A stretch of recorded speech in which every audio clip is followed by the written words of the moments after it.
नमस्कार, मैं हूं श्यामगिरी। आप देख रहे हैं हमारा चैनल मुद्दा भारत का। मुद्दा भारत का यानी मुद्दा आपका। आज का हमारा विषय है कि क्या महाराष्ट्र की जो राजनीति है अब दिल्ली के हाथों में चली गई है, यानी दिल्ली से रिमोट कंट्रोल से जो है महाराष्ट्र को ऑपरेट किया जा रहा है। क्योंकि हर विषय पर जो है मुख्यमंत्री और उप मुख्यमंत्री दोनों जो है दिल्ली की तरफ रवाना हो जाते हैं और फिर कुछ ही देर में वापस आ जाते हैं। फिलहाल अभी तो सरकार में जो अभी तक विस्तार नहीं हो पाया है, वो सब मामला कोर्ट में चल रहा है। तो इसी विषय पर चर्चा करेंगे। हमारे साथ में है हमारे सहयोगी अनिल थत्ते जी। अनिल थत्ते जी, आपका स्वागत है हमारे चैनल में। क्या कहेंगे इस विषय पर कि क्या यहाँ की राजनीति दिल्ली से रिमोट कंट्रोल से हो रही है, ऑपरेट हो रही है? क्योंकि इसके पहले भी काफ़ी इल्ज़ाम लग चुके हैं दिल्ली के ऊपर।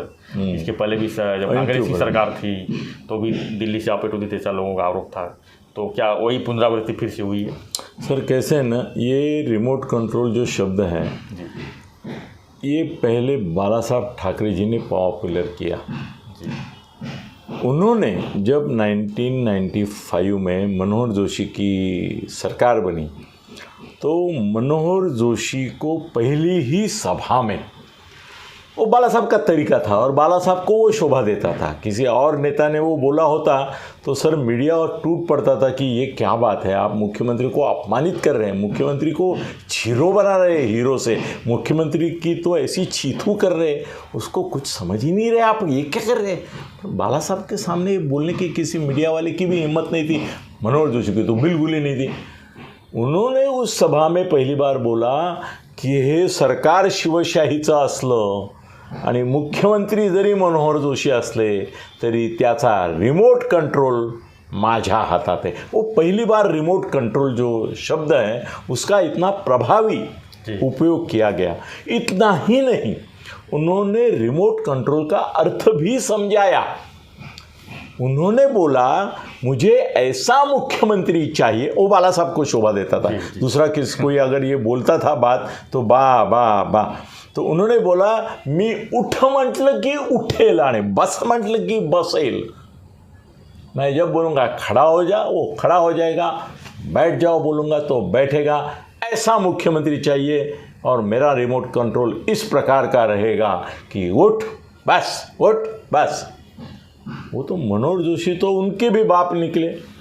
वो तो उनको बैठने को बोले तो रेंगने लगे और रेंगने को बोले तो सोने लगे। उन्होंने तो हद कर दिया अपने लाचारी की, मजबूरी की। भाई मेरे को मुख्यमंत्री बना के रखो। वो क्या, वो माधुकरी मान के बड़े हो गए ना, तो भीख मांगना और भिक्षा मांगना उनको कभी बुरा नहीं लगा। भीख नहीं बोलना चाहिए, भिक्षा बोलना चाहिए। तो मुख्यमंत्री पद की भिक्षा मिलने के बाद वो संतुष्ट होके बस आशीर्वाद देने के लिए रह गए, सरेंडर हो गए वो। और वो समय चला। पर राणे के समय बाला साहब का रिमोट कंट्रोल नहीं था। राणे थे जी। राणे उनकी सुनते थे और अपने मन की करते थे। बाद में ये रिमोट कंट्रोल जो है वो अलग अलग संदर्भ में यूज़ होने लगा। उसमें से एक ऐसा हो गया कि भाई आप दिल्ली से कोई आपको मैसेज आता है, इशारा आता है, उसके ऊपर कांग्रेस का मुख्यमंत्री तय होता है, उसके ऊपर आपकी पॉलिसी बदलती है, इसके ऊपर मंत्रिमंडल का निर्णय होता है। महाराष्ट्र के बड़े बड़े निर्णय जिनमें कोई आर्थिक व्यवहार भी होता है वो भी दिल्ली से आते हैं, लोग आपको बता के जाते हैं और फिर आप करते हैं। तो कांग्रेस के ऊपर भी रिमोट कंट्रोल, देखो हर एक की अपनी बात रहती है। बीजेपी वाले भी रिमोट कंट्रोल चलाते हैं, कांग्रेस के हाईकमांड भी रिमोट कंट्रोल थे। मगर वो सोनिया गांधी का स्वभाव नहीं था कि उसने कभी ये नहीं बोला कि मैं रिमोट कंट्रोल हूँ, मैं उठ बोल ले तो उठ, बस बोल ले तो बस। ये उन्होंने कभी नहीं कहा, जबकि वो होता था जी। क्या है ना, कुछ चीज़ें ऐसी होती है वो नजाकत से की जाती है, वो होती है, समाज में होती है, राजनीति में होती है, दबाव लाया जाता है। मगर दबाव डालने का हर एक का एक तरीका ऐसा रहता है कि कांग्रेस वाले, मतलब सोनिया गांधी हो, राहुल हो, उस समय प्रियंका का इतना ज़्यादा ये नहीं था, वो जब उनको कुछ करके लेना होता है तो किसी मैसेंजर को भेजते थे, उसके थ्रू मुख्यमंत्री को कुछ बताते थे और करके लेते थे। मगर उन्होंने हमेशा एक मर्यादा ऐसी रखी जो बीजेपी की भी सभी नेताओं ने रखी, कल भी रखी, फडणवीस के कार्यकाल में भी रखी, अभी भी रखेंगे, कि उनको इसमें कभी आनंद और अभिमान महसूस नहीं हुआ जो बाला साहब को होता था कि मैं मेरे मुख्यमंत्री को कीमत ही नहीं देता हूँ, किस झाड़ की पत्ती है वो, है मेरे लिए तुच्छ है। वो तुच्छता मेरे ही मुख्यमंत्री के बारे में या मंत्री के बारे में मैं दिखाऊं, ये लोगों में गलत उसका मैसेज जाता है। फिर उसकी भी आबरू नहीं रहती है। वो भी बोलते हैं कि ये रिमोट कंट्रोल से चलने वाला है, खिलौना है, रिमोट कंट्रोल से अभी खिलौने आ गए, ये खिलौना है। तो उसकी भी इज्जत जाती थी, मगर बाला साहब को उसकी इज्जत निकालने में मज़ा आता था। वो उनका स्वभाव था, उसके लिए आप नहीं कुछ बोल सकते। मगर गांधी परिवार ने कभी ऐसा नहीं किया। बीजेपी में भी अमित शाह जी हैं, मोदी जी हैं। अभी देखो गुजरात में उन्होंने मंत्रिमंडल की फेर रचना की, क्या चमत्कार है। देखो पूरे भारत के इतिहास में एक साथ पूरे मंत्रिमंडल को ही बदल दिया। 25 मंत्री जो पहले मंत्री थे गुजरात में, याद करो, सबके सबको निकाल दिया। मतलब आज मंत्री थे, सोचा भी नहीं था, शपथ विधि के लिए कपड़े बना रहे थे, मोदी साहब का मैसेज आ गया कि ये 25 लोग अभी मंत्री पद की शपथ लेंगे। खत्म, सबको चांस मिलना चाहिए। सब खत्म। नहीं, क्या मिलना चाहिए? सबको चांस मिलना चाहिए, दूसरे को भी। हाँ, मतलब वो उनका ये तरीका था कि भाई पहले बदनाम हो चुके होंगे, या तो उनको लगा होगा कि ये टीम रख के ये नहीं होगा, करके किया होगा। मगर आप बात सोचो, 25 मंत्रियों पे क्या गुजरी होगी, मगर ना उनके मुंह से एक शब्द निकला। ना मोदी में ऐसा आवेश में आकर देखा, देखो 25 के 25 बदल डाले, मेरे को कोई पूछने वाला नहीं, ऐसा नहीं किया ना। उन्होंने बोला कि गुजरात की प्रगति के लिए एक नए जवानों की टीम आनी चाहिए, करके नौजवानों को हम अवसर दे रहे हैं। भाई सब बुरी बात को अच्छी बना के भी पेश किया जाता है। यही चीज़ महाराष्ट्र में देखने को मिल सकता है। हाँ सर, उसके बारे में अलग वीडियो बनाएंगे, ऐसा वीडियो एक अलग बनाएंगे। थोड़ा एक दिन और जाने दो, 1-2 दिन मिलेगा अपने को इन्फॉर्मेशन। जो बोलेंगे ना वो सही होना चाहिए सर। तो अभी ऐसा है कि दिल्ली, अभी एक बात याद रखो कि दिल्ली का रिमोट कंट्रोल चलता है कि नहीं चलता है कि नहीं ऐसा है, ये सवाल का पहला जवाब आपको उस दिन मिल गया जब देवेंद्र जी फडणवीस मुख्यमंत्री बनने के लिए घर से निकले और पहुंचे तो उप मुख्यमंत्री बन गए, है कि नहीं? ये दिल्ली का रिमोट है। इसको दिल्ली का रिमोट बताएं, मतलब कितनी बारीकी से उन्होंने अपना रिमोट किया। देखो उसमें फडणवीस की डिग्निटी को जरा भी धक्का नहीं लगाया, उल्टा उसके ऊपर जो त्याग थोपा। मतलब ऐसा है कि उन्होंने जो सैक्रिफाइस किया मुख्यमंत्री पद का, वो क्या करने नहीं निकले थे जी। उनकी वो तो मजबूरी रिमोट कंट्रोल की वजह से, अमित शाह और इनकी वजह से हो गई कि वो उप मुख्यमंत्री बनना पड़ा। मगर इन्होंने ऐसा देखा कि भाई वो तो गुस्से में थे। अभी देखो रिमोट कंट्रोल कैसा चलता है। उन्होंने तो गुस्से में बोला कि मैं मंत्रिमंडल में नहीं जाऊँगा, उन्होंने बोल दिया प्रेस कॉन्फ्रेंस में, और एकनाथ शिंदे मुख्यमंत्री होंगे। अब ऐसा हो गया कि ये इतना बोलने के बाद कि मैं नहीं जाऊंगा, तो उनका गुस्सा तो प्रकट हो गया, उनकी अनिच्छा प्रकट हो गई, उनका अपमान भी प्रकट हो गया। फिर रिमोट कंट्रोल वाली दिल्ली ने क्या नाटक किया, देखो बड़ा मज़ा आता है ये सब देखने में, कि उन्होंने, नड्डा जी ने ऊपर दिल्ली से अनाउंस कर लिया कि फडणवीस शपथ लेंगे उप मुख्यमंत्री पद की, डिप्टी सीएम की शपथ लेंगे। मतलब फडणवीस चाहे नहीं चाहे, मतलब फडणवीस को पता नहीं, लेकिन हुआ अनाउंस। नहीं, फडणवीस को बोला होगा उन्होंने कि भाई तुमको हम डिप्टी बना रहे हैं, तुमको लेना है, मान न मान, मैं तेरा मेहमान जैसे, मान न मान, ये तेरे को डिप्टी चीफ मिनिस्टर लेना ही है, नो चॉइस। फिर मोदी जी ने तो अभिनंदन भी कर दिया। ये होता है तरीका, रिमोट कंट्रोल चलाने का अच्छा तरीका ये होता है। उन्होंने बोला महाराष्ट्र के लिए एक बड़ी बात हो गई कि इन्होंने बड़े दिल से, बड़े मन से, देखो अपना त्याग करके उन्होंने ले लिया। और मेरे ख्याल से और भी मोदी, शाह और नड्डा, तीनों ने उनकी ऐसी तारीफ की। शाह ने भी बोला कि ये बड़ी बात होगी, दिलवाला, बड़ा दिलवाला है। अब बड़े दिलवे के लेके अंदर वो जो बैठा था वो कैसा अस्वस्थ होगा, वो हम सब कल्पना कर सकते हैं। तो फिर भी फडणवीस साहब का अपमान नहीं हुआ, फडणवीस साहब का सम्मान कायम रहा। और एकनाथ शिंदे तो चतुर आदमी है, उन्होंने तुरंत बोला कि भाई ये मेरे खाली सहयोगी नहीं, गुरु और मार्गदर्शक भी यही रहेंगे, मैं इनके साथ ही काम करूँगा। हाथ के नीचे नहीं बोला, वो भी होशियार है, उसने ये नहीं बोला, नहीं तो वो भी गलत साबित होता था। अगर एकनाथ जी बोलते थे कि भाई इनके मार्गदर्शन में मैं काम करूँगा, तो वो हो गए गुरु और ये हो गया चेला। तो चेला भी होशियार है, उसने बोला मेरे वो गुरु बंधु है कि हम दोनों बाला साहब को मानते हैं, तो बंधु बोले तो समान हो गया। तो ये भी होशियार निकले, उन्होंने बोला कि हम मिलकर काम करेंगे, तो वो इशू ख़त्म हो गया। अब रही बात आगे मंत्रिमंडल और दिल्ली और इसकी। फिर देखो, मंत्रिमंडल बनाना कोई बड़ी बात नहीं है, बीजेपी की लिस्ट तैयार रहती है जी। क्योंकि यहाँ पे फडणवीस जो है उनको बोलेंगे कि चलो हमारे 15 करने हैं, तुम पहले मुख्यमंत्री रह चुके हो महाराष्ट्र में, तुमको भी बड़ा काम करना है, तो 15 में से 5 तुम्हारे, वो 5 कौन रहेंगे वो तुम बताओ। मगर मगर मगर ऐसा भी हम मान्य नहीं करेंगे कि तुमने 5 बताए लिस्ट में डाल दिए, हमको भी हमारे निकष पर, कसौटी पर उनको खरा उतरना होगा कि आपके 5 जो आप बता रहे हैं उनको लेना है नहीं लेना है। आप नाम सुझाओ, उनको लेने की कोशिश करेंगे, मगर वो नहीं है। मगर 5 आपके रहेंगे, 15 की बात कर रहा हूँ, ज़्यादा हो गए तो ज़्यादा, 10 हमारे रहेंगे, हो गया मामला सिर्फ। अभी फडणवीस तो बोल नहीं सकते कि भाई सब 15 मेरे करो, नहीं बोल सकते हैं, तो उनको वो एक्सेप्ट करना है और जो भी आएगा बोलना पड़ेगा कि ये तो मेरा ही है, ये तो मेरा ही है। वो क्या होता है ना, कभी कभी गांव में शादी हो जाती है तो लड़की या लड़के की मंजूरी होती है नहीं होती है, मगर शादी के बाद वो बोलता है कि इससे अच्छी लड़की मुझे नहीं मिल सकती थी, ऐसा बोलता है, तो वैसा ही होता है। तो अभी फडणवीस की बात है कि वो रिमोट के डायरेक्ट अंदर है, मतलब अभी अपना सामने जो टीवी है उसमें हम लोग रिमोट से चेंज करते रहते हैं। मगर सर अभी ऐसा है कि शिंदे के ऊपर ये जो रिमोट है वो डायरेक्ट रिमोट कंट्रोल नहीं होगा सर। आप ये मेरी बात बड़ी सुन लीजिए, ये कोई बताएगा नहीं। मैं शिंदे साहब को बहुत करीब से जानता हूँ और कई बार हमारी पॉलिटिकल डिस्कशंस बहुत डीप हुए हैं।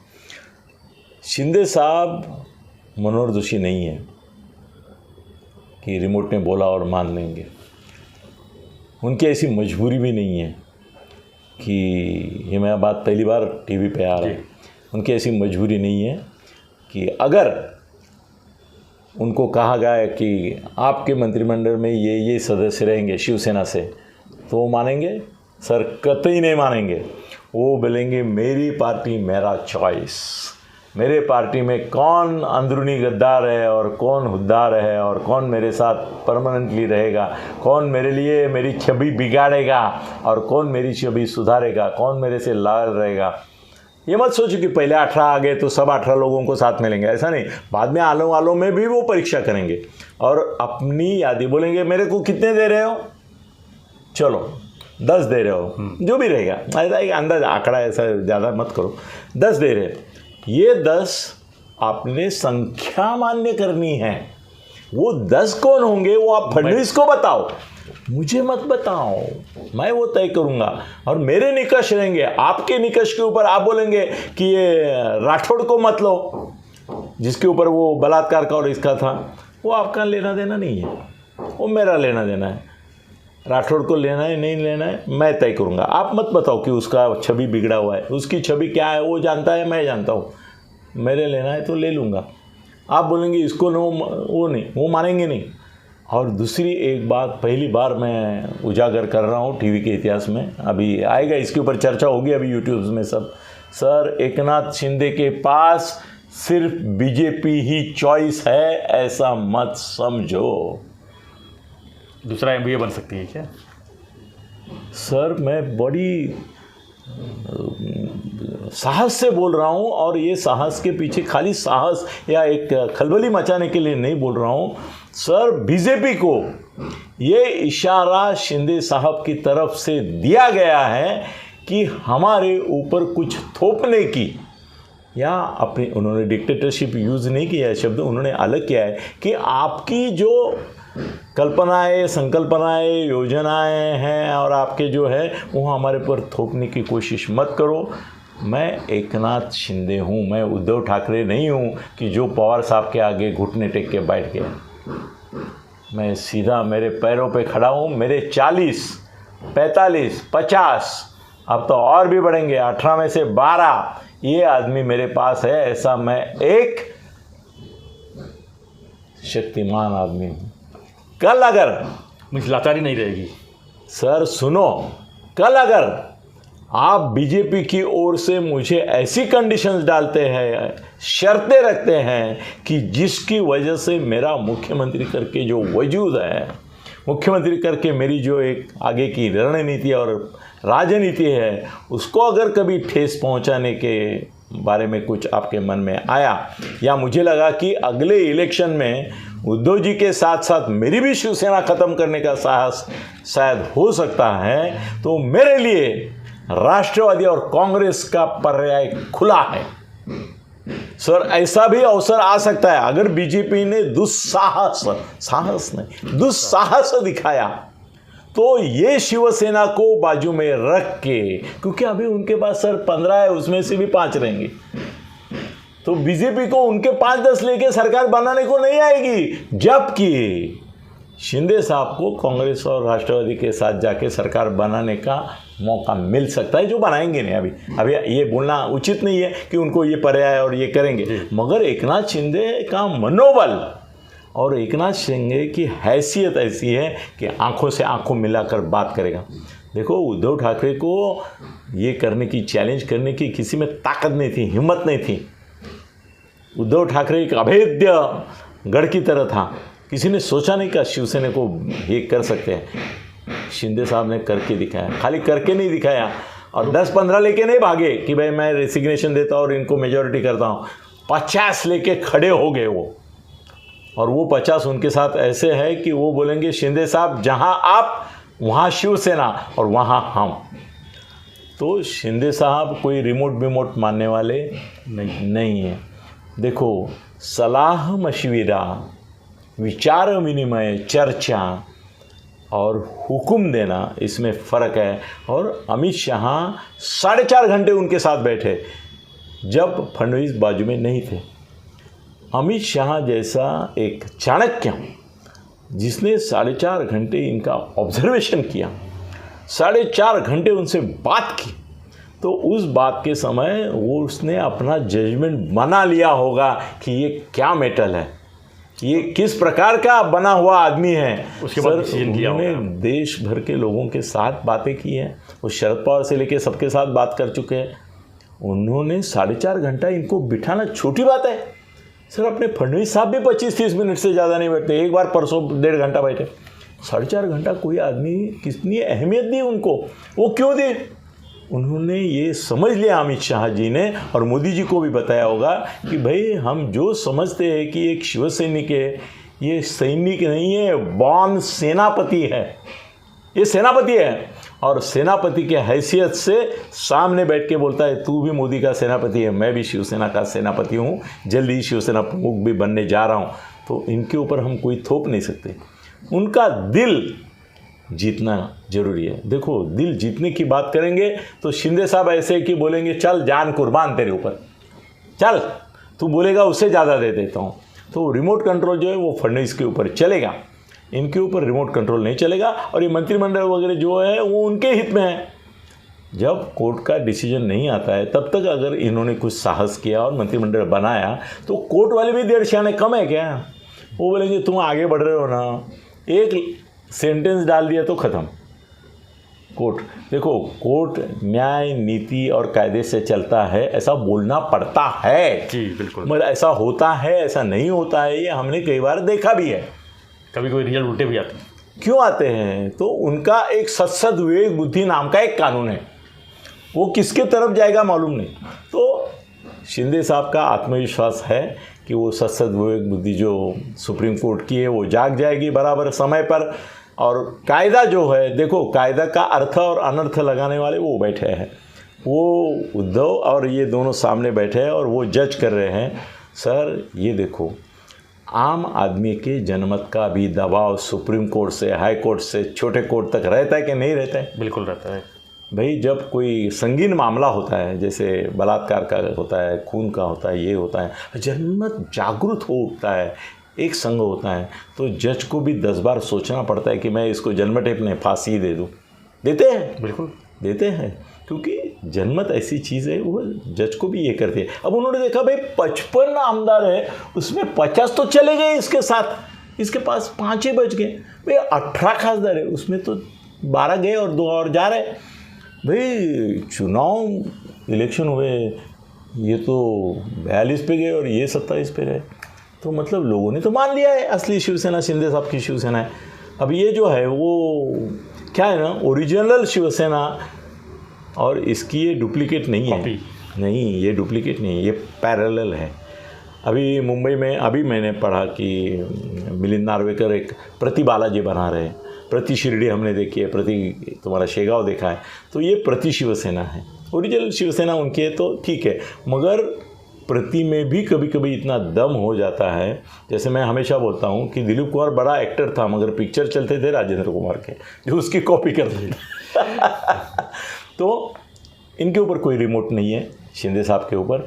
और महाराष्ट्र के भले में और अपनी इज्जत के लिए शिंदे साहब कुछ भी कर सकते हैं, और वो कुछ भी कर सकते हैं, ये जिनको मालूम है वो रिमोट कंट्रोल नहीं चलाएंगे, वो प्यार की भाषा में, प्यार की बोली में उनको मनाएंगे। धन्यवाद तत्ते जी। तो तत्ते जी ने महाराष्ट्र के रिमोट पर अच्छा खासा विश्लेषण किया, और उनका साफ कहना है कि महाराष्ट्र को कोई रिमोट से नहीं चला सकता है। तो आपको हमारा वीडियो कैसा शिंदे साहब को नहीं चला सकता। आपको हमारा वीडियो कैसा लगा मुझे कमेंट बॉक्स में लिखिए, और देश दुनिया की खबरों पर चर्चा के लिए देखते रहिए हमारा चैनल मुद्दा भारत का। धन्यवाद।